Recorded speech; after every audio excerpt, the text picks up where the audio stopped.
Well, good morning, everyone. It's Thomas Montgomery. It's good to be back with you. It's a beautiful Wednesday morning, October 13th, 2021. We're going to cover a topic today that you may need to hear me through to put it in perspective. I think it's a really big deal, but you need to understand the context. So while the agenda is shared with you here on my screen, before we get into it, let's just talk big picture. If you want to optimize your income, build your wealth, you want to find ways to solve other people's problems. And so the space that you and I work in together is small business finance. We have the Access to Capital program, no upfront cost, no minimum credit score, no minimum time in business, guaranteed $100,000 capital raise, and we're able to help a lot of small businesses together. Now, when clients come to you, some of them do not have all the fundability factors they need to optimize their capital raise, and that's what you and I do, is we help them build their fundability. So what we're able to do, and we'll go through the agenda and tie this all up, but the point is there's multiple revenue streams that you likely can generate for each client that you're working with in Access to Capital. So it's a pretty clever model, right? The Access to Capital brings them in with no upfront cost, so you can cast a very wide net. You can help a lot of small businesses. Our goal, of course, is to help one new client a day, 30 a month on average. But it's also looking at what can you do to help those clients once they're aboard to become more fundable while concurrently increasing your income. So with that being said, we're going to talk about debt buying. And you may say, well, Tom, you've lost me there. This seems like two different topics. It's not, and I'll explain as we go through. So debt buying is actually one of the most rapidly growing career paths or niches in the financial industry. And as I've been hinting towards, this is a way to add income to you from the clients that you already have. So this isn't necessary, and you could go out and market the debt solution, which we'll talk about in a moment more, but it's not really about that. It's about having another arrow in your quiver for the clients that you already have. Take Bernard, who's on the line, he'll probably hit his close to 30 this month. And this is probably a revenue stream that he could monetize for at least half of those. Now, when we're talking about the income of a debt buyer, which we'll go through in detail, it's pretty significant. You know, it's a way to double your money. We have to avoid concerns of coming off like a scam, a scheme, a pyramid model, which it's not.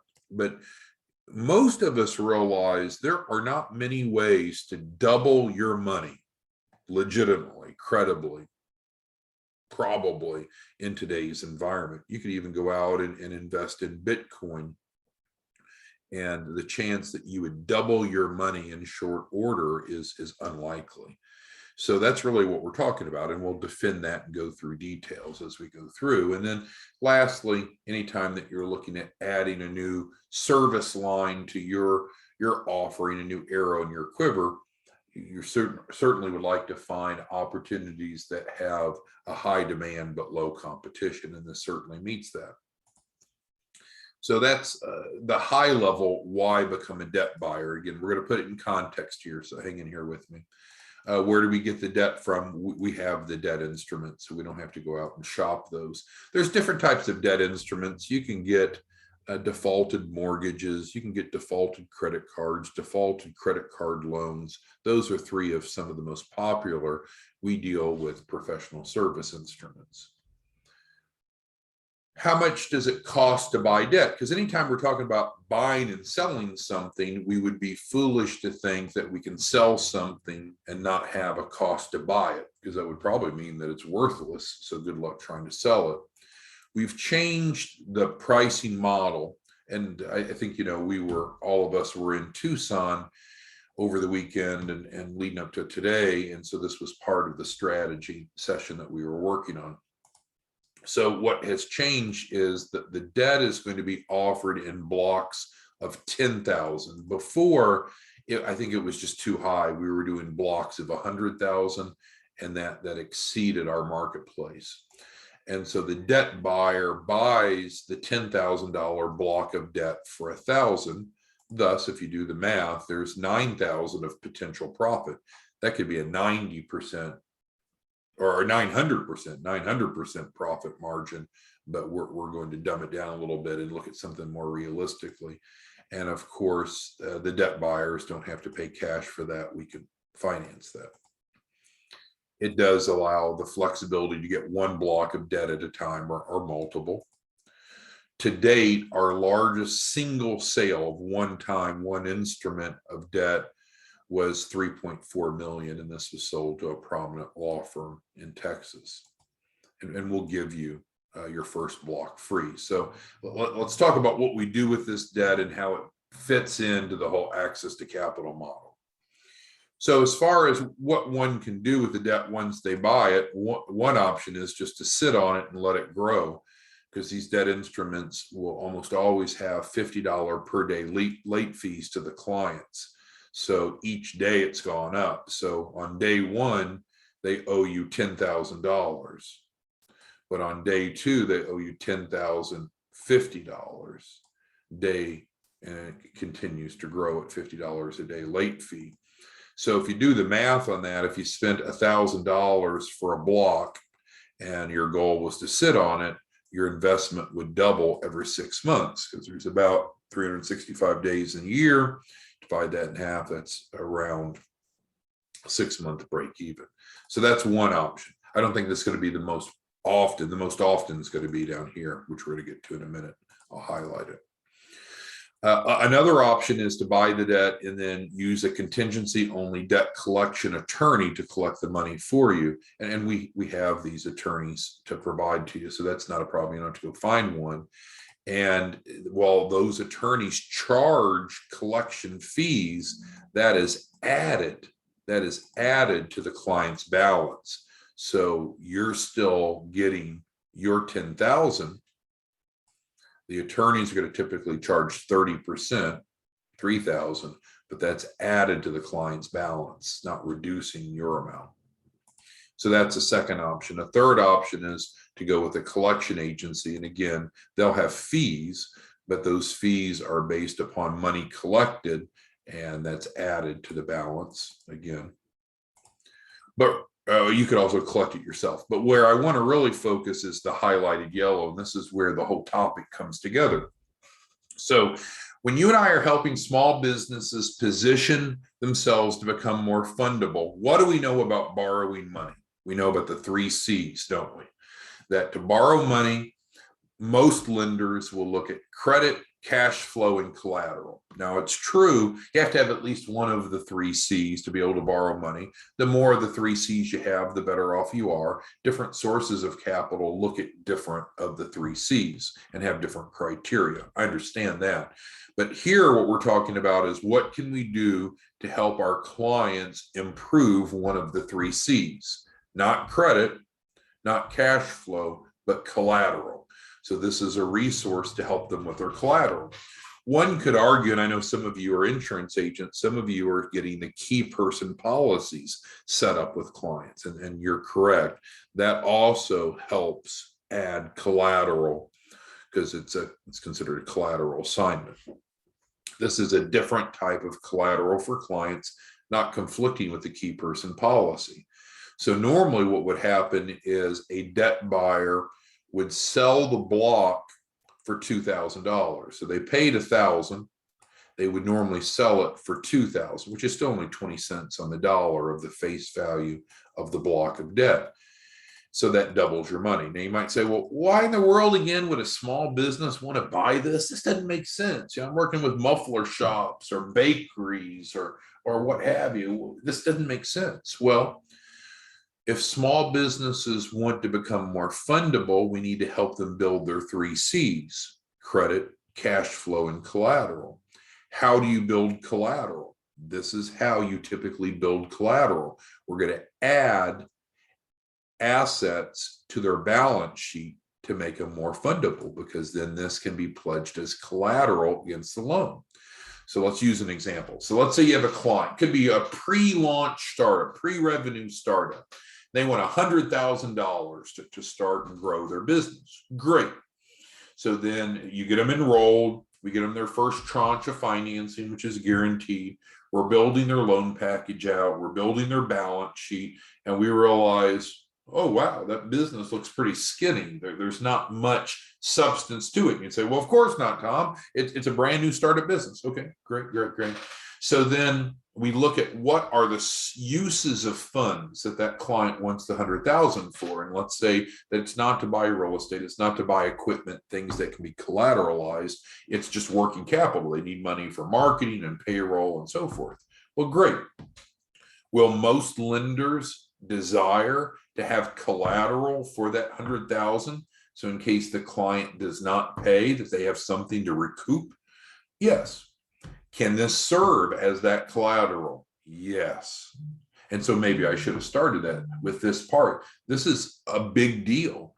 This is immediately improving the fundability of clients by addressing one of the 3 C's in such a way that it's economically beneficial to them. So let's go back. So let's say that you sell a block of the debt of $10,000 to the client that has a thin balance sheet. So you paid $1,000 for it. They paid you $2,000. And again, you can set your own prices, but you just made $1,000 profit like that.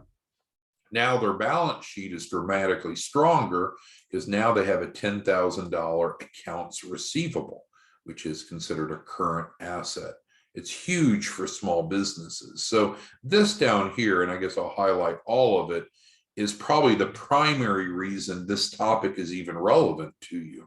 Could you do other things with debt and buy it for other reasons? Sure. But at the core of this, it's what is it that we can do to help small businesses become more fundable? We can help them become more financially literate, which we do. We can help them build their loan package, which we do.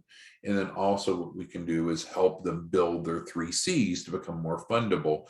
This is a best kept secret of becoming more fundable instantly. And we'll continue to have more training about this as we go along. Today's purpose was really to introduce this and get feedback. So Timothy's got the first question. So he's asking who can become a debt buyer. We originally had thought that we would limit it to our white label partners, but I don't know. Some of this is still fluid, so it may be available to white label partners and non-white label partners. The details are still being flushed through. Do you have to be involved with debt buying? Of course not. No. But if you want to be able to help clients become more fundable, if you want a legal model to double your money, then this makes sense. Elon's asking regarding buying the blocks. Do you have to buy the blocks in advance? No, you could wait until you have a client ready to buy, so you don't have the expense and of the inventory, if you will, until you're ready to create a transaction. So you're not going to get stuck with it. Okay, so Pauline has clients that are requesting anything from $20 or more. Well, Pauline, that's an interesting point. $20 is a pretty low threshold. I'm not sure what your point is with that, but we can certainly help your clients get funded for $20 or more.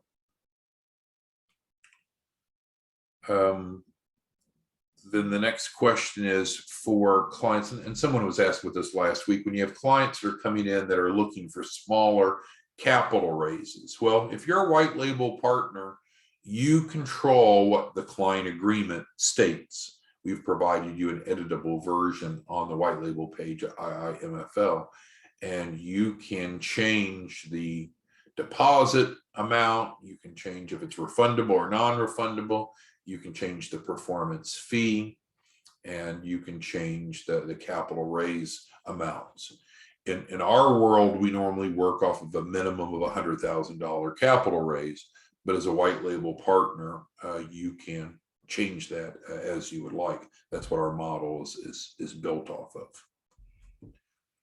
Okay, so with that being said, what questions do any of you have on this discussion? Because again, what I'm wanting you to think about, and Zahn, welcome to the call. Zahn, I see you're one of our, of course, white label partners that just got funding over the weekend.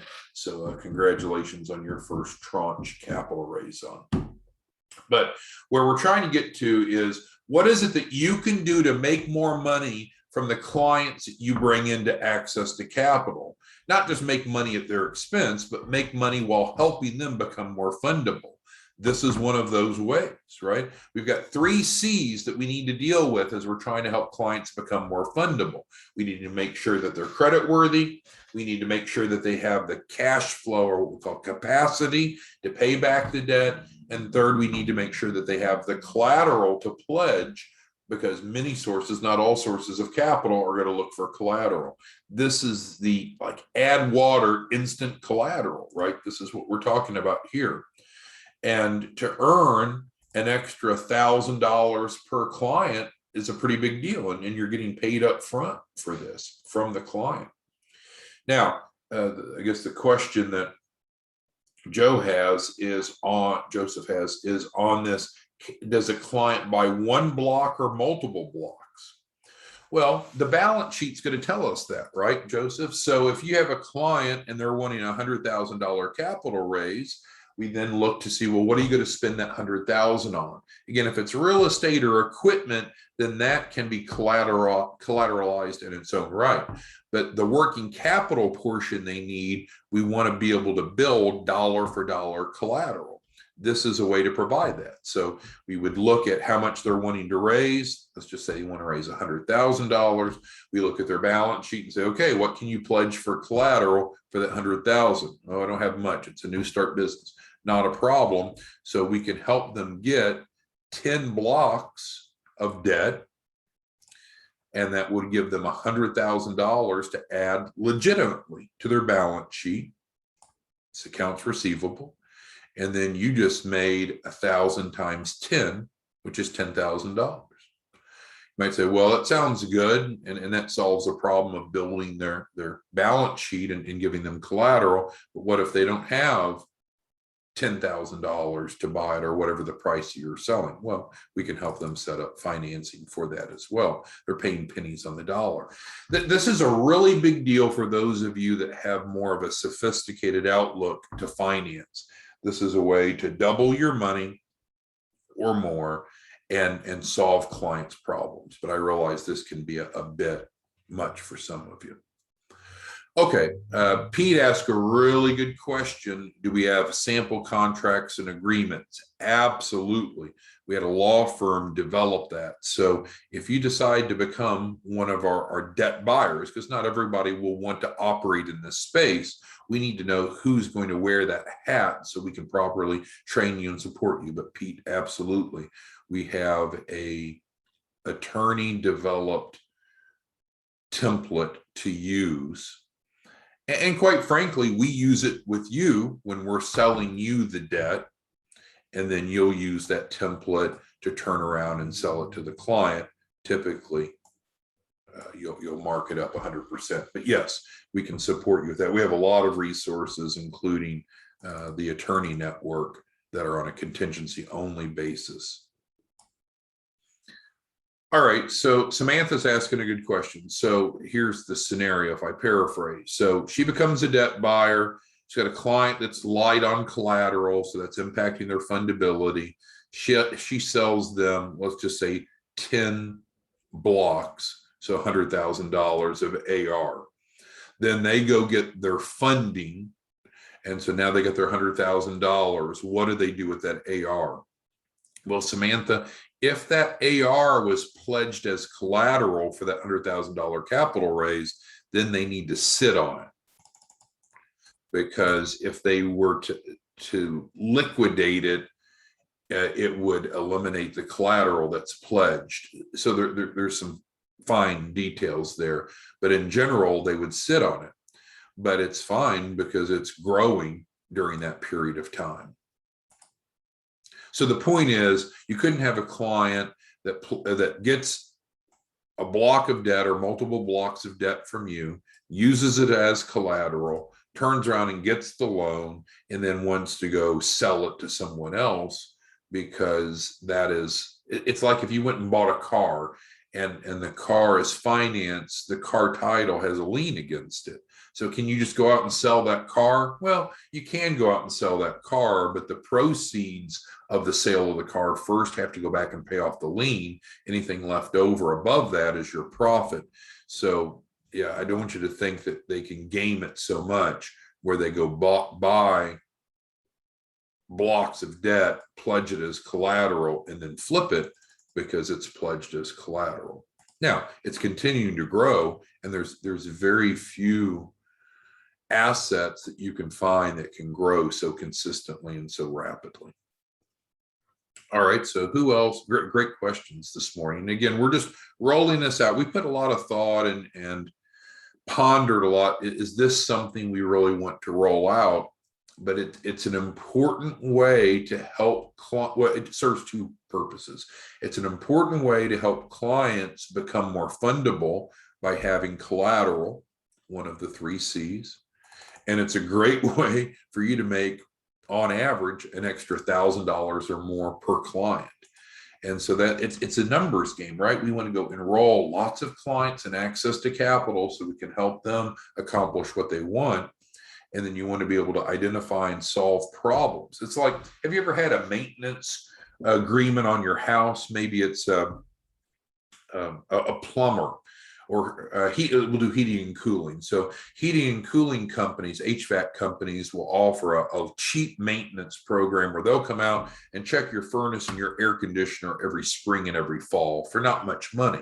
Well, why do they do that? Because they want to have that client relationship. So when they come out, and if they see that the condenser is going bad or something needs, ductwork needs to be cleaned out or whatever, then they're able to pitch that to the client and help the client generate more income. The access to capital is that hook that you have into the fish, but now you're able to look for other ways to help the client, and building fundability is important. The 3 C's are crucial, and this is the best way to build one of those 3 C's, building collateral. So I hope that makes sense. Now you might say, well, what if the client needs help on credit? What if credit is weak? Well, that's where the total credit rebuild comes in. And you also can make $1,000 off of that by helping solve that problem. But we're not talking about that C today. We're talking about collateral, the 3rd C. Hopefully that puts it in perspective. All right. So Vicky's asking, what happens if she has a client and she doesn't want to be a debt buyer? In other words, she doesn't want to be trained and supported on this. Well, that's your option. It's not a requirement at all. Then we will pass those clients off to our other people who are debt buyers to help them resolve it. It's no different than credit.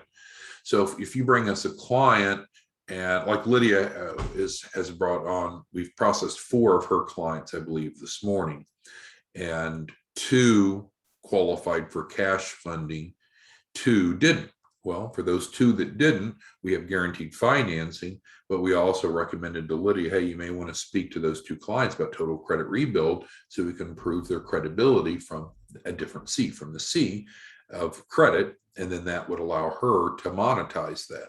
She may or may not discuss that with them, but if she doesn't, we're still going to discuss it with them because we need to get them fundable.